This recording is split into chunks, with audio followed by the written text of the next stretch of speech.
A very good morning to all of you. মই মৃণাল ভাগৱতী বাপুজি হাই school অভয়পুৰীৰ সহকাৰী শিক্ষক। এই ভিডিঅ'টো মই ক্লাছ 10ৰ ছাত্ৰ-ছাত্ৰীসকলৰ বাবে প্ৰস্তুত কৰিছো। আজি মই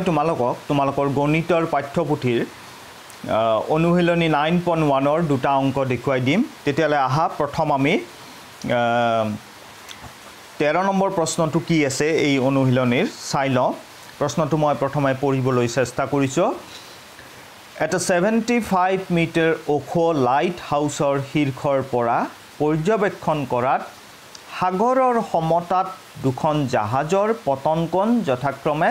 30 ডিগ্ৰী আৰু 45 ডিগ্ৰী। যদি লাইট হাউচৰ একেফালে এখন জাহাজ আনখনৰ ঠিক পাছফালে থাকে তেন্তে জাহাজ দুখনৰ মাজৰ দূৰত্ব নিৰ্ণয় কৰা। এইটো হ'ল আমাৰ প্ৰশ্নটো। তোমালোকে হয়তো স্ক্ৰীনত মনিব নোৱাৰিব পৰা টেক্সট বুকখন উলিয়াই লবা, উলিয়াই লৈ পিনে তেতিয়া চাই লবা, তেতিয়া কোনো প্ৰব্লেম নহয়। এতিয়া তাৰ কাৰণে আমি এটা চিত্ৰ আঁকিব লাগিব। ইয়াত এটা লাইট হাউচৰ কথা কৈছে। চিত্ৰত তোমালোকে ডিবি দেখিছা। ডিবি উচ্চতাটো হৈছে লাইট হাউচৰ উচ্চতাটো আমি ডিবি হিচাপে লৈছো আৰু সাগৰৰ সমতাত দুখন জাহাজ আছে আৰু লাইট হাউচৰ একেফালে। ইয়াতে আমি কি দেখুৱাইছো চিত্ৰত যে লাইট হাউচটো হৈছে ডিবি, তাৰ বাও পিনে এ বিন্দুত আৰু সি বিন্দুত এখন এখনকৈ কি আছে জাহাজ আছে। তাৰপিছত এ বিন্দুত থকা জাহাজখনৰ পৰা লাইট হাউচৰ শীৰ্ষটো অৰ্থাৎ ডি বিন্দুটো, আচ্ছা নহয় উল্টাকে ক'ব লাগিব কাৰণ ইয়াতে তোমালোকক পতন কোণৰ কথা কৈছে তো, গতিকে ডি বিন্দুৰ পৰা লাইট হাউচৰ একেবাৰে শীৰ্ষত থকা বিন্দুটো হৈছে ডি বিন্দু আৰু তাৰ পৰা যেতিয়া এ বিন্দুত থকা জাহাজখন চোৱা হয় তেতিয়াহ'লে পতন কোণ হৈছে 30 ডিগ্ৰী আৰু ডি বিন্দুৰ পৰা যেতিয়া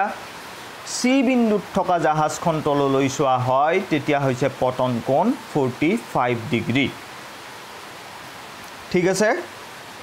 গতিকে এই কথাখিনি কি চিত্ৰটো বনালা তোমালোকে সেই কথাখিনি অলপ ইন্ট্ৰোডিউস কৰিব লাগিব, তাক অলপ চিনাকি কৰি দিব লাগিব। গতিকে এই কথাখিনি ইয়াতে লিখা হৈছে। কি লিখা হৈছে চোৱা পটাপট। ধৰা হ'ল লাইট হাউচৰ উচ্চতা ডিবি আৰু জাহাজ দুখন এ আৰু সি বিন্দুত আছে, তেন্তে angle A D E equal to 30 degree আৰু angle C D E equal to 45 degree, D B equal to 75 metre. তাৰপিছত চোৱা কি লিখিছোঁ, কিন্তু angle A D E equal to angle D A B.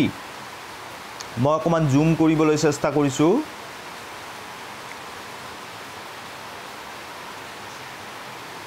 চোৱা এই কোণটো 30 ডিগ্ৰী দিছে। এইটো কোণ আৰু এইটো কোণ কিন্তু সমান হ'ব, দুইটাই 30 ডিগ্ৰী হ'ব। আমাক দিয়া আছিল এইটো কোণ, কিন্তু তাৰ পৰা আমি ক'ব পাৰোঁ এইটো কোণো 30 ডিগ্ৰী। কিয় গম পাইছানে?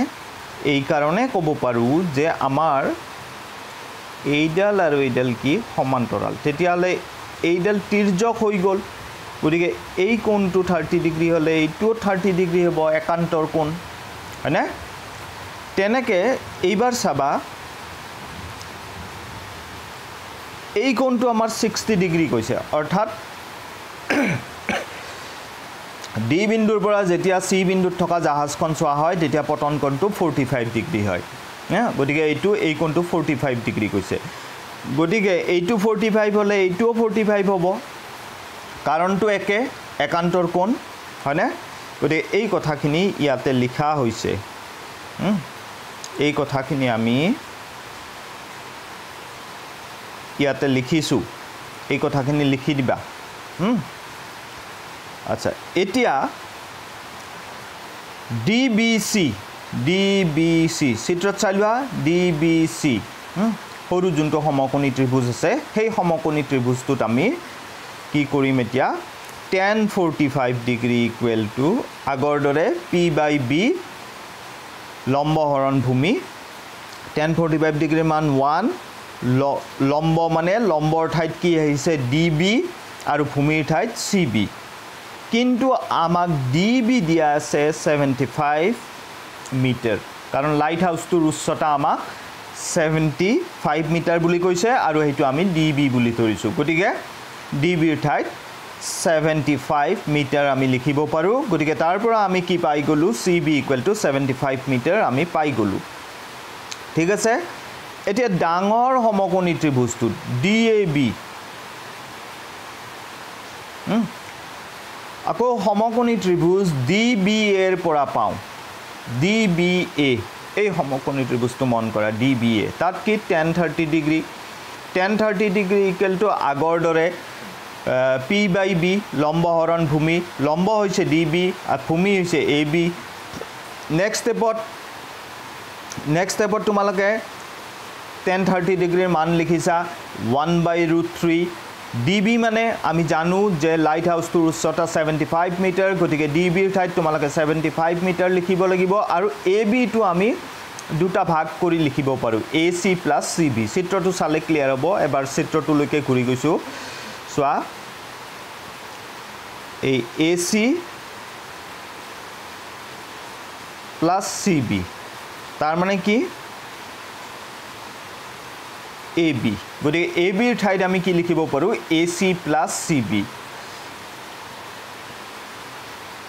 গতিকে এই কথাখিনি লিখা হৈছে সোৱা AB ৰ ঠাইত কি লিখিলো AC + CB মই জুম কৰি লৈছো যদি অসুবিধা পাইছা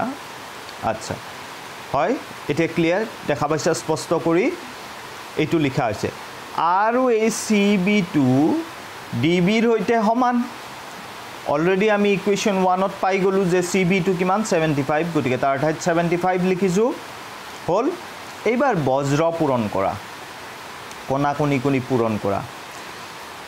এনেকে কোনা কোনি কৰি পূৰণ কৰা এক আৰু কি পূৰণ হ'ব AC + 75 গতিকে 1 আৰু AC + 75 পূৰণ হলে এইটো হ'ব আৰু √3 আৰু 75 যেতিয়া পূৰণ হ'ব 75 √3 হ'ব নেক্সট ষ্টেপত কি কৰিবা নেক্সট ষ্টেপত 75 থকা AC টো অকলে ৰাখা আৰু বাকিখিনি এটা সাইডত ৰাখি দিয়া গতিকে হওঁপিনে আমি কি পলো 75 √3 - 75 টো কমন লোৱা তেতিয়া আমি AC টো পাই গলো চিত্ৰত এবাৰ চাই লওঁ AC টো কি বস্তু কি পালো এইখিনি পালো এইখিনি কি A বিন্দুত কি আছে জাহাজ আছে C বিন্দুত কি আছে আন এখন জাহাজ আছে গতিকে A আৰু C বিন্দুৰ মাজৰ দূৰত্ব কি বুজাব জাহাজ দুখনৰ মাজৰ দূৰত্ব বুজাব আৰু হেইটোকে আমাৰ প্ৰশ্নত সুধিছে যে জাহাজ দুখনৰ মাজৰ দূৰত্ব আমি নিৰ্ণয় কৰিব লাগে গতিকে AC পাই গলো অৰ্থাৎ জাহাজ দুখনৰ মাজৰ দূৰত্ব কিমান এটো লিখি দিলে হ'ল 75 × √3 - 1 মিটাৰ তো আশা কৰিছো বুজি পাইছা তোমালোকে এইটো তাৰ পিছত 16 নম্বৰ প্ৰশ্নটোলৈকে আহিছো আগৰ দৰে তোমালোকে স্ক্ৰিনত চিনিব নোৱাৰিলে টেক্সটবুকখন উলিয়াই লৈ পিনে কোৱেশ্চনটো পঢ়ি চাবা তথাপিও মই এবাৰ পঢ়ি দিছো যে এটা স্তম্ভৰ পাদ বিন্দুৰ পৰা 4 মিটাৰ আৰু 9 মিটাৰ দূৰত্বত একে সৰল ৰেখাত থকা দুটা বিন্দুৰ পৰা স্তম্ভটোৰ শীৰ্ষৰ উঠন কোণ দুটা পূৰক মনত ৰাখিবা পূৰক উঠন কোণ দুটা পূৰক প্ৰমাণ কৰা যে স্তম্ভটোৰ উচ্চতা 6 মিটাৰ 6 মিটাৰ এটা স্তম্ভ কৈছে গতিকে এই স্তম্ভটো আমি কি লৈছো PQ চিত্ৰত চাই লোৱা PQ এই স্তম্ভটোৰ উচ্চতা PQ আৰু এইটোৱে আমি 6 মিটাৰ বুলি প্ৰমাণ কৰিব লাগে তাৰ পিছত তলত সমতলত সৰল ৰেখাত দুটা বিন্দু আছে বিন্দু কেইটা A আৰু B A বিন্দুটো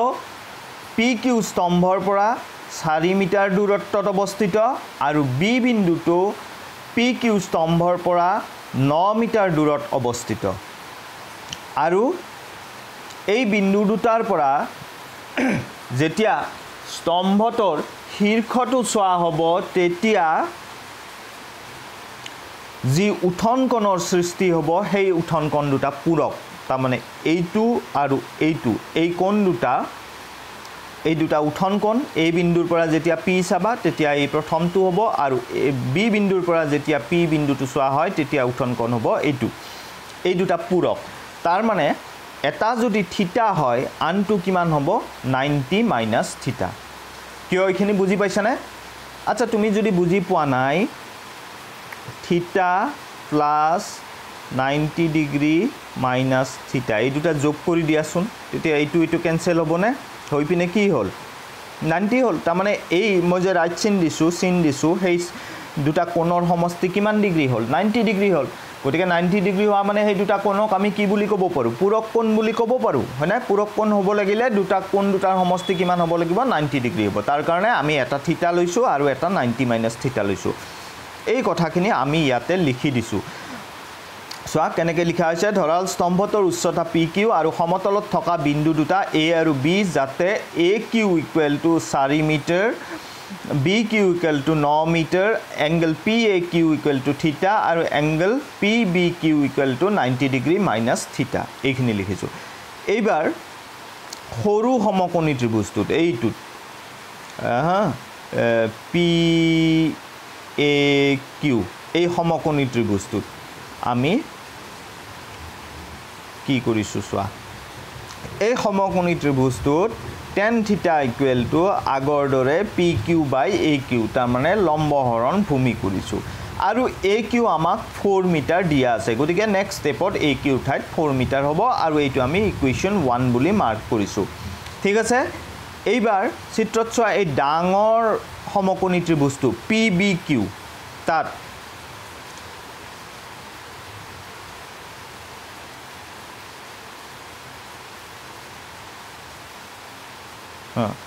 ডাঙৰ সমকোণী ত্ৰিভুজটোত PBQ tan 90 ডিগ্ৰী মাইনাছ থিটা মানে এই কোণটোৰ ত্ৰিকোণমিতিক অনুপাত লম কিমান tan 90 ডিগ্ৰী মাইনাছ থিটা আগৰ দৰে লম্ব হৰণ ভূমি হেতু কৰিব লাগিব ইয়াতে কৰিছো লম্ব হৰণ ভূমি P/B গতিকে লম্ব হল PQ ভূমি হল BQ এইডাল BQ ডাল ভূমি আৰু ইপিনে ওপৰত যে গৈছে হেডাল হৈছে লম্ব হেতু লিখিছো আৰু BQ মানে আমি জানো যে 9 গতিকে BQ ঠাইত 9 বহাই দিয়া গতিকে দুটা ইকুৱেশ্যন পালো এক নম্বৰ ইকুৱেশ্যনত কি পালো tan থিটা = PQ/4 হেতু এক নম্বৰ ইকুৱেশ্যন আৰু দুই নম্বৰ ইকুৱেশ্যন বা সমীকৰণ আমি কি পালো cot থিটা = PQ/9 হেতু দুই নম্বৰ সমীকৰণ এতিয়া আমি কি কৰিম এক নম্বৰ আৰু দুই নম্বৰ যে সমীকৰণ দুটা আছে এই দুটাৰ পৰা পাও এই দুটা আমি পূৰণ কৰি দিছো তেতিয়া বাওপক্ষৰ লগত বাওপক্ষ আৰু ইপিনে সমপক্ষৰ লগত সমপক্ষ পূৰণ হৈছে গতিকে দুইটা সমীকৰণৰে বাওপক্ষত কি আছে PQ/4 এটাৰ বাওপক্ষত আছে আৰু আনটোৰ বাওপক্ষত আছে PQ/9 গতিকে এই দুটা বাওপিনে পূৰণ হৈছে আৰু সমপিনে এটাৰ সমপিনে আছে tan থিটা আৰু আনটোৰ সমপিনে আছে cot থিটা এটা কথা ক'ব মই পাহৰিলো বোধ হয় এইটো চোৱা এই যে ইয়াতে tan 90 ডিগ্ৰী মাইনাছ থিটা লিখিছো এই tan 90 ডিগ্ৰী মাইনাছ থিটা মানে হৈছে cot থিটা এনেকুৱা অংক তোমালোকে আগতে কৰিছা যে tan 90 ডিগ্ৰী মাইনাছ থিটা মানে আমি কি লিখিব পাৰো cot থিটা লিখিব পাৰো